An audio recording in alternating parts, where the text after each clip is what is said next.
Dilanjut, ya Pak. Ya, silakan Mbak Rizky. Assalamualaikum warahmatullahi wabarakatuh. Waalaikumsalam warahmatullahi wabarakatuh. Melanjutkan dari buku yang kemarin telah di-share, ini kita melanjutkan ke chapter 2, Philosophy and a Liberal Education.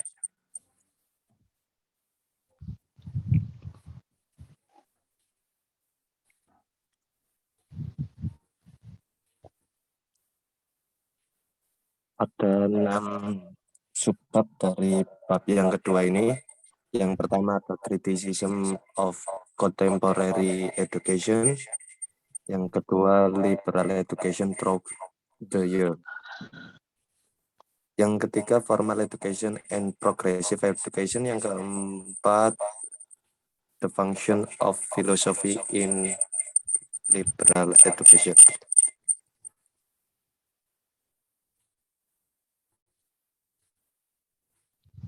Yang kelima ada what is liberal education. Yang terakhir some test of a well education person. Masuk yang ke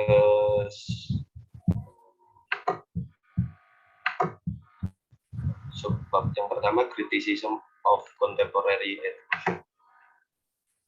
Ini ada kritik dari Sir Walter Montberly pada seri buku Belajar di Inggris, yang artinya kurang lebih demikian.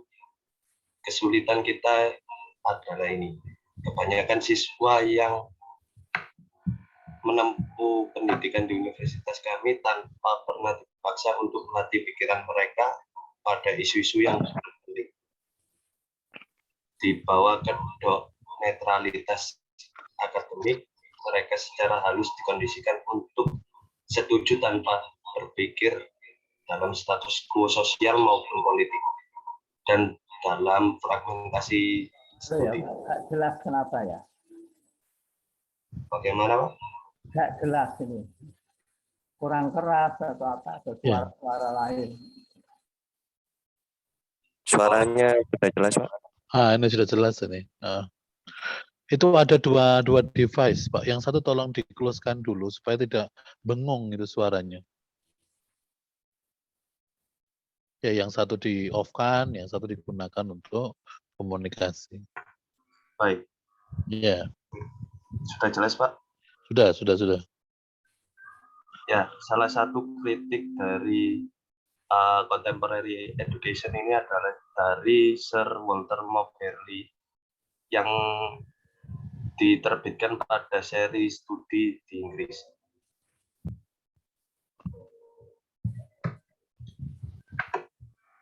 Selanjutnya ada kritik lagi dari Gilbert Higgs yang berkata bahwa ada 3 kesalahan yang dapat melemahkan pendidikan kontemporer.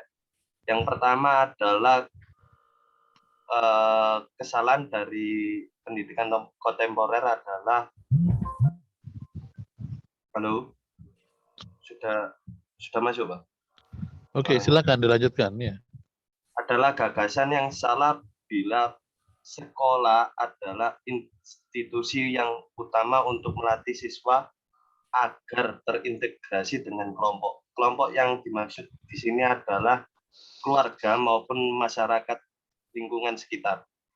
Sementara ada hanya beberapa nilai dalam pola budaya yang cukup seragam.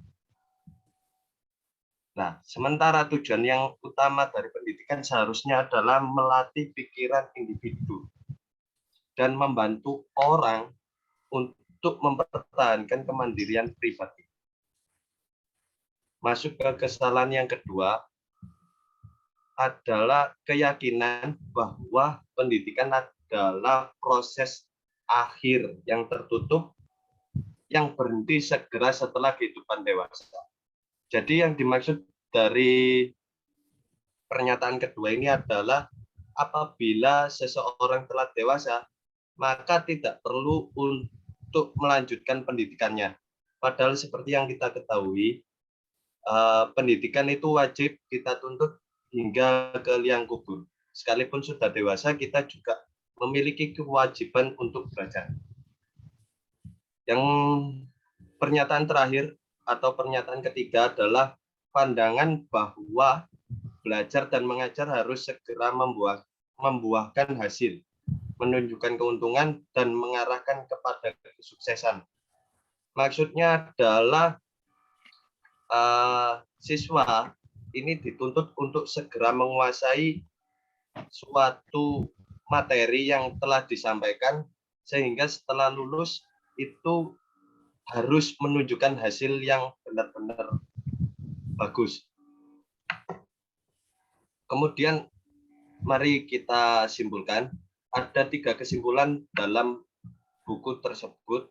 Yang pertama, lembaga pendidikan kita ditegaskan tidak memiliki tujuan yang jelas, konsisten, yaitu tidak ada arah, misi, tujuan yang memadai untuk dicapai. Selanjutnya ada tekanan di lembaga pendidikan kita pada jam, poin, nilai, kursus, dan lulus ujian pada interval yang telah ditentukan oleh sistem. Yang kedua apa? The stress in our educational institution is too frequently on hours. Maksudnya apa?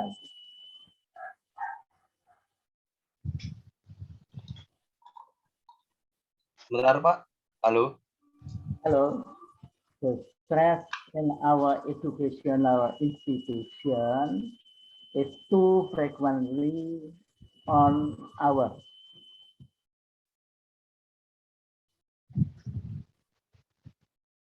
Saya teruskan lagi.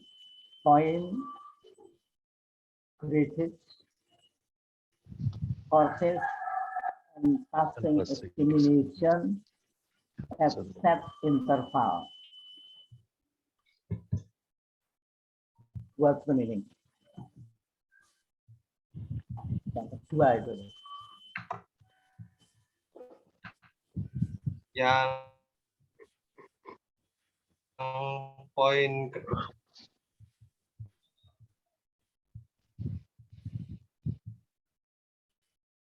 Ini enggak jelas sampai itu. Ya.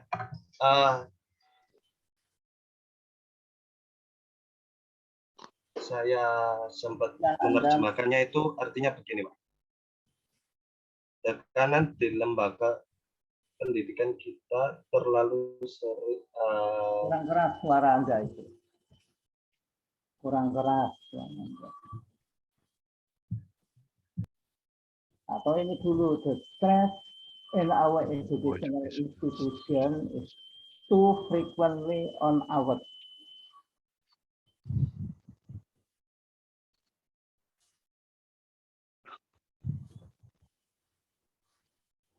Apa itu maksudnya?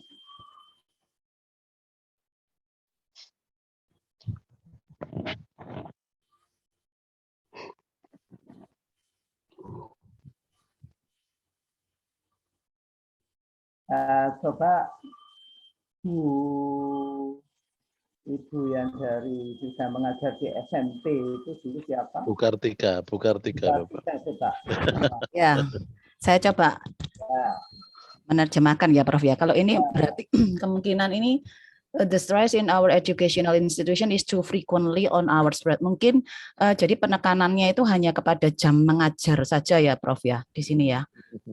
Gitu. Terus kemudian poin sini berarti nilainya saja. Jadi ukuran kita ini selama ini nih penekanannya itu baik tidaknya, kemungkinan ya, baik atau tidaknya akademis siswa itu hanya dari yaitu banyaknya jam mengajar, kemudian nilai, kemudian pelatihan yang kita berikan, and passing examination ini mungkin tes yang banyaknya tes yang kita berikan seperti itu, Prof. Ya. Baik.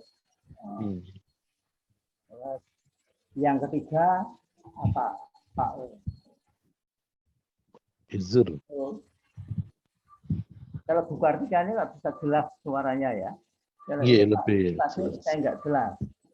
Yang ketiga apa? Halo, cek. Our school, terus apa? Dengung, Pak.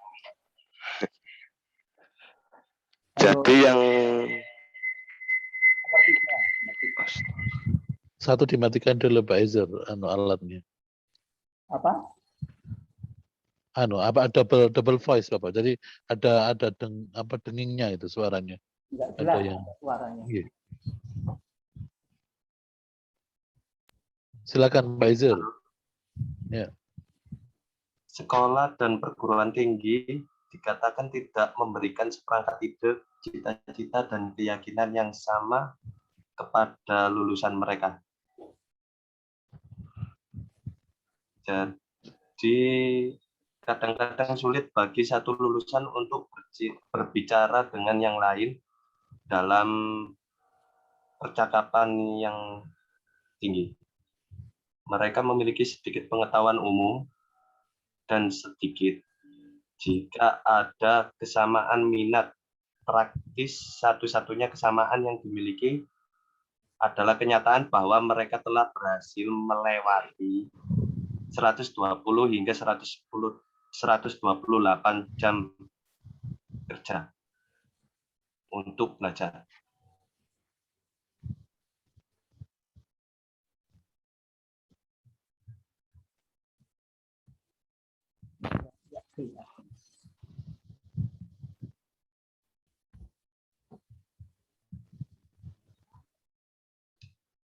Lanjut, Pak.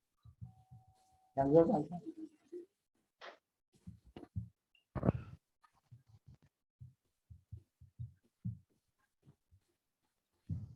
Kemudian lanjut ke liberal education through the years.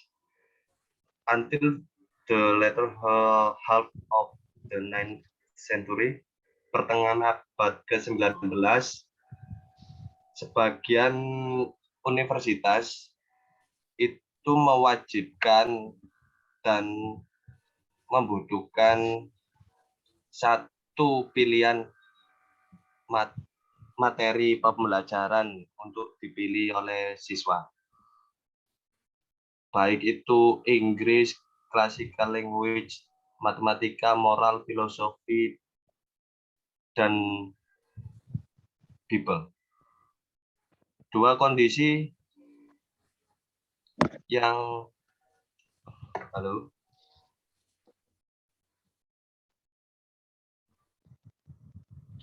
Ya, silakan Pak, kita mengikuti ini. Soalnya sinyal saya terganggu, Pak. Oh.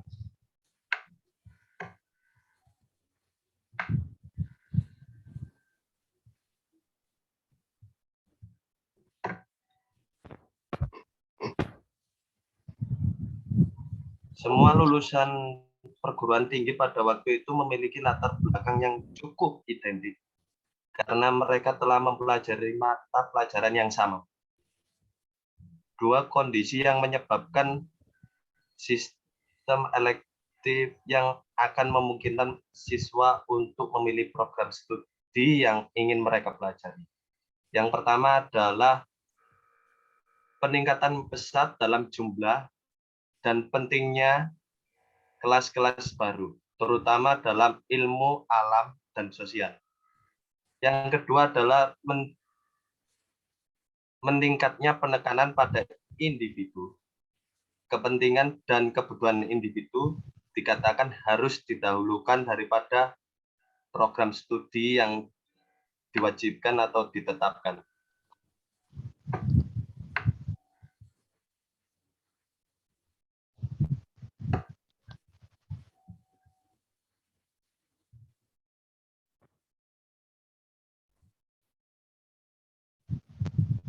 Selanjutnya, menghadapi kritikan yang di atas tadi,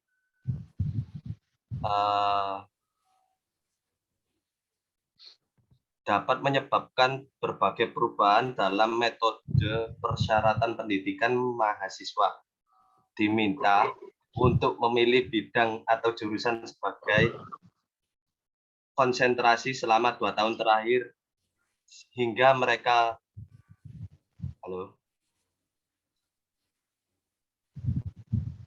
hingga mereka kadang-kadang diminta untuk memilih 1 atau 2 bidang minor untuk konsentrasinya.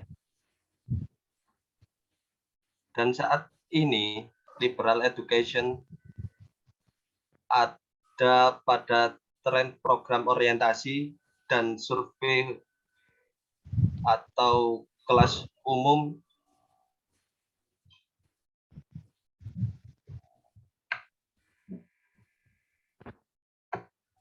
yang lintas departemen. Ada penekanan yang berkembang pada pengintegrasian dan peningkatan upaya pendidikan melalui program dan perangkat seperti pengawasan dan pembimbingan.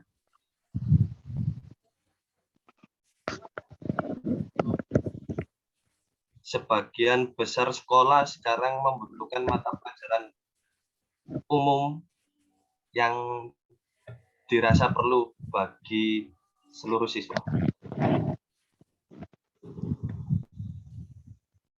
Untuk selanjutnya, formal education and progressive education. A major conflict in education theory and practice is between formalism in education and progressive education. Kaum formalis atau biasa disebut esensialis cenderung menekankan materi pembelajaran. Di sana mereka mengklaim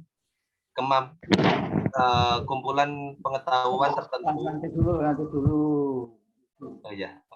Tadi itu ada di liberal education through the years, tadi itu ada 2 kondisi.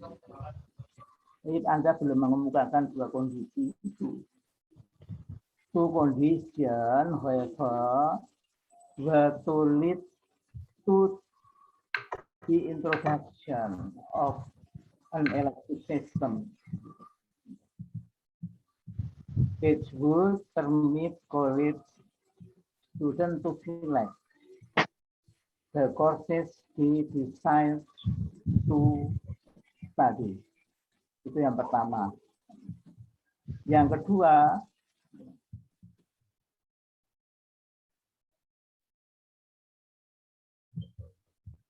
yang pertama. The first was the rapidly increasing number and importance of new courses, especially in the natural sciences and the social studies. Itu yang pertama. Ya. Yang kedua, second was the growing emphasis upon the individual. Individual itu diberi tanda petik. Maksudnya apa?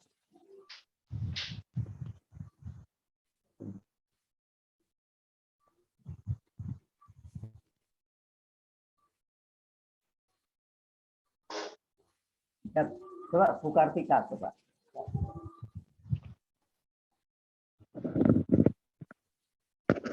Ada Yang to condition itu ya, Prof ya. Kondisi ya. The second was the growing emphasis. Yang pertama, Ya. Yang rapidly increasing number and importance of new courses itu ya Prof ya. Yang kondisi pertama.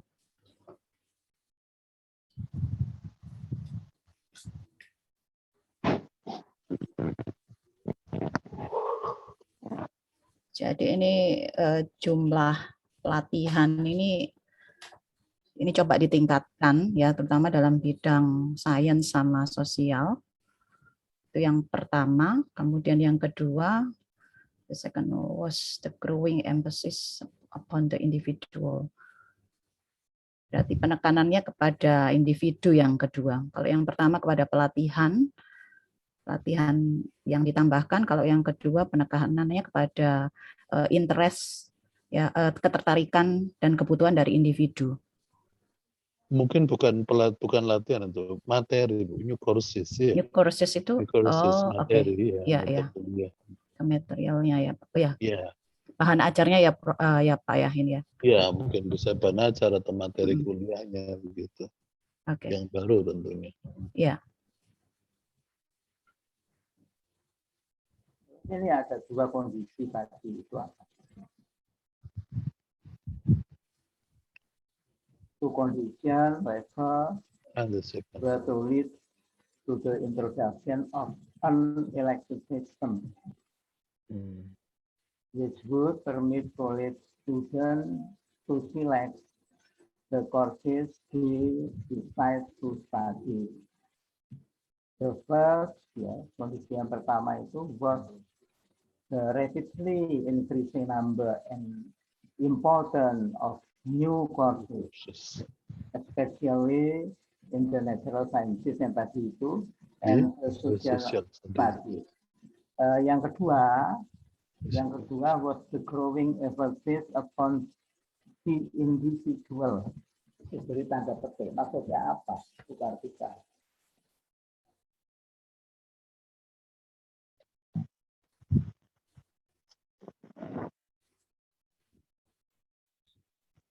Mungkin itu yang kedua itu tumbuh dari motivasi diri ya. Jadi ketertarikan terhadap materi yang diberikan. Jadi dari diri sendiri, Prof.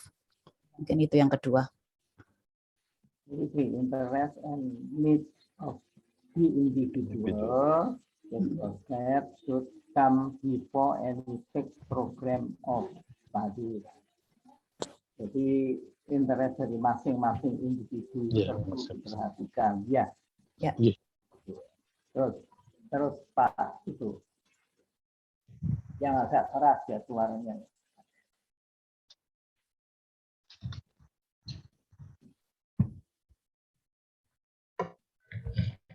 Melanjutkan yang formal education and progressive education.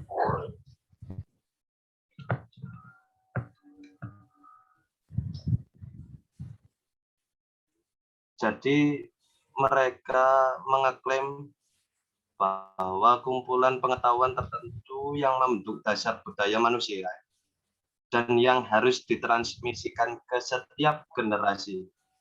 Dengan demikian ada kecenderungan untuk menekankan ini dibesarkan itu bisa enggak ini? Gimana? Dibesarkan ini loh apa? Oh, di slideshow Pak Izur, di slideshow anunya presentasinya. ya, siap. Sudah keluar. Oke. Ya.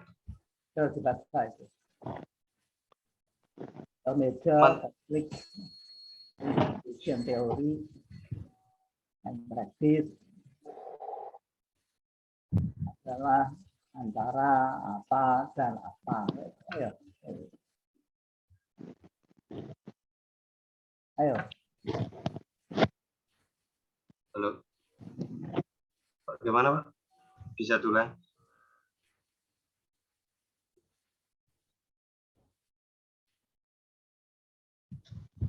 Baca tulisanmu itu baca. Yang pertama itu a major conflict in educational theory and practice is between formalism in education and progressive education. Dan itu artinya apa? Halo, dengar? Ya, Pak. Kontradiksi yang besar di antara formal education dan progressive education. Kan ada konflik ya antara teori pendidikan ini pada dalam praktisnya, yaitu antara formalism in education and progressive education. Artinya apa? Informalis sometimes called essentialist tend to emphasize subject matter. There is, they claim, a certain body of knowledge which form the basis of human culture and which should be transmitted to its generation. Ya, terusnya lagi. This is just a tendance to risk. Ya.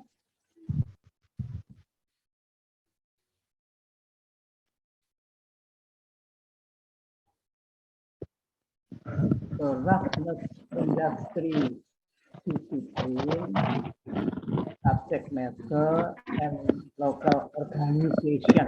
Artinya apa itu? Satu. Singkat saja.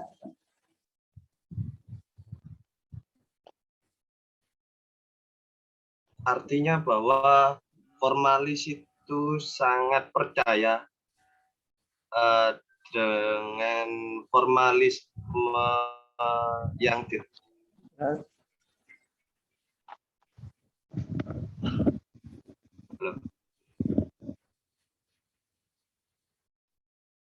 ya, saya tanya kita lagi. Bantu. Ayo, siapa? Biar cepat ini apa?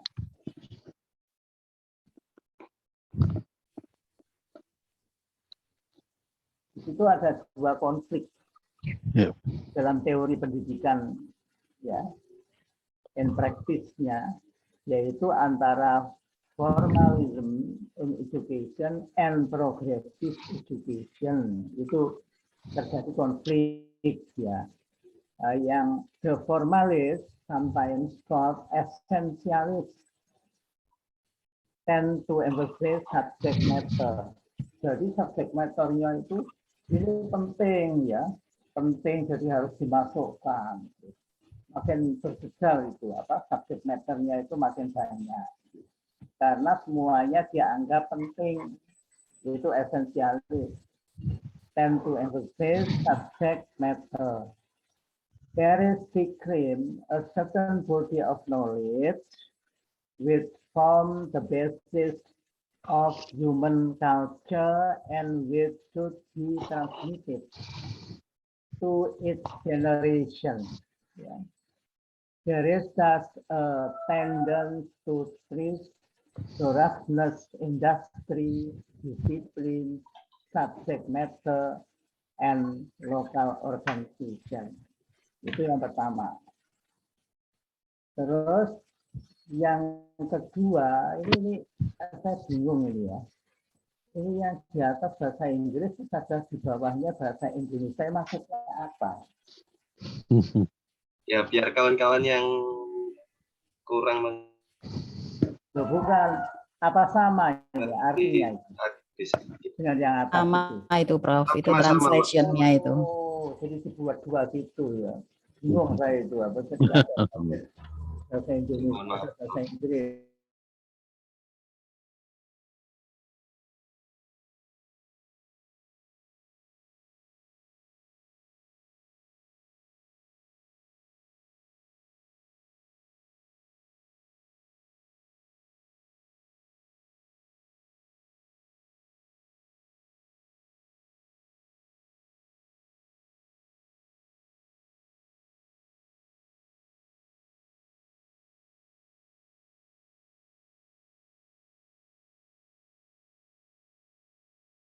Atas ini amateur ini sedangkan kompleks besar ini, ya.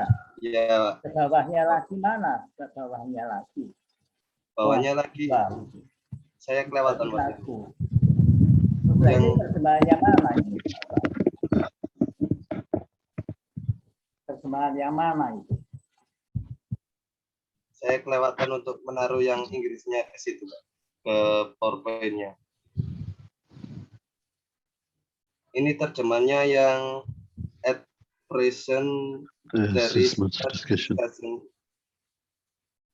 and considerable. Pak Eko diberitahu itu gimana?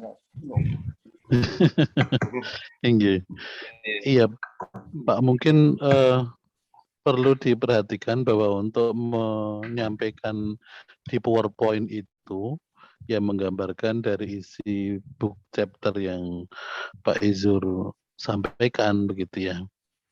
Ini kenapa saya sampaikan, mestinya kami itu menerima dulu sehingga kami itu bisa bisa lebih mudah untuk mengikuti begitu. Jadi tidak harus per kata kita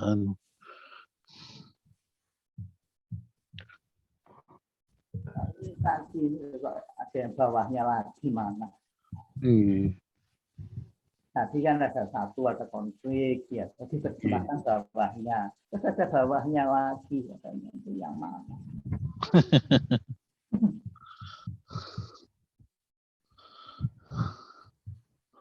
Prof, mohon izin bertanya sebelum dilanjut. Boleh? Apakah boleh, Pak Eko?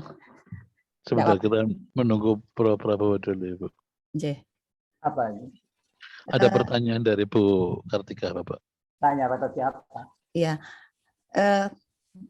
Tanya ke Prof. Prabowo. Tadi itu kan soalnya sudah dijelaskan tentang konfliknya kan formalisme ya. Terus kemudian yang kedua itu progresif. Cuman yang progresif itu tadi saya masih belum jelas itu yang ditekankan apa ya. Kalau formalisme tadi kan subject matter-nya yang dijelaskan semua, dimasukkan semua. Itu, ya. Terus kalau yang progresif itu bagaimana ya Prof ya? Yang mana itu? Yang progresif. Ya ini tanya pada yang tampil ini coba dulu. Ini bingung. Jadi yang progressive education itu menekankan pada interest dari individu. Oh, itu maksudnya. Itu soalnya yang dikirim Bapak nggak jelas Pak. Itu tulisannya kepotong gitu Pak. Oh. Ya itu tadi Bu Kartika tanya yang progresif itu apa? Iya. Jadi yang progresif itu menekankan pada individu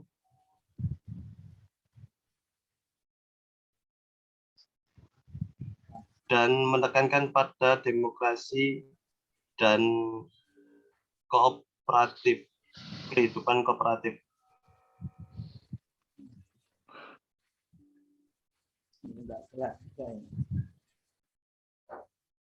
Yang mana yang dijelaskan?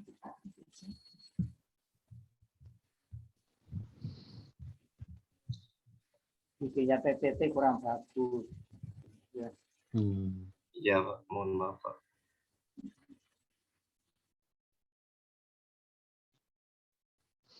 Anda dari mana Pak? Ada dari mana? Halo. Itu saya Pak. Saya. Anda itu asalnya dari mana? Saya asalnya dari Surabaya.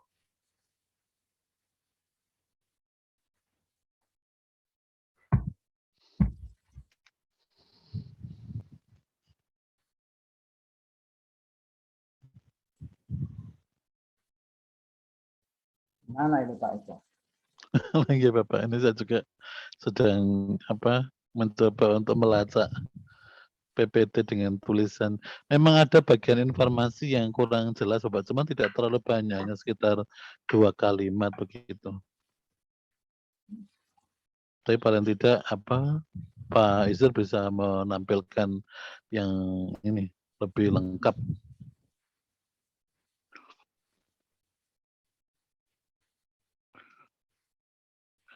Poin pentingnya Pak Izzer mungkin bisa disampaikan terkait dengan formal education dan progressive education. Tadi kan sudah dipancing oleh Bu Kartika. Kira-kira perbedaannya seperti apa? Dari Pak Izzer membaca, mungkin bisa mengidentifikasi mana yang menjadi karakteristik dari formal education dan progressive education sesuai dengan textbook tersebut.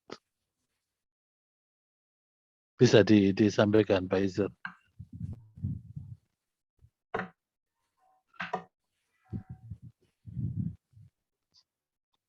Ya, formal education, ya. Progressive education.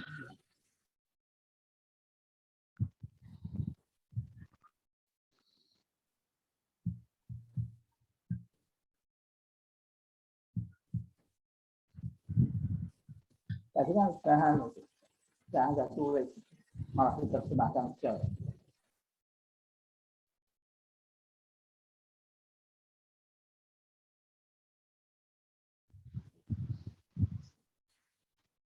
yang progresifnya itu mana?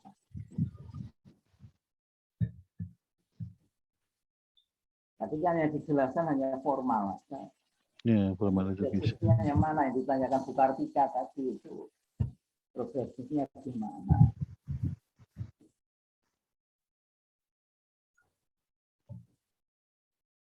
Ya, Pak, yang progresif itu yang the movement, tapi yang di PPT-nya saya lupa untuk memasukkannya.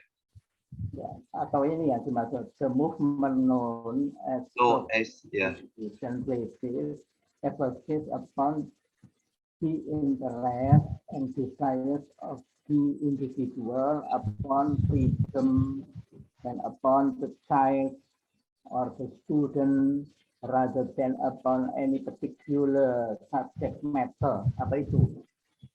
Ya, Pak. Itu yang progresif. Ya, yang ditanyakan Bu Kartika kan begitu, ya. Ya. Progresifnya yang mana? Progresifnya itu yang interest and desires Ya, of ya, the tadi individual. sudah saya bacakan itu ya. Interestnya, keinginannya dari individu-individu murid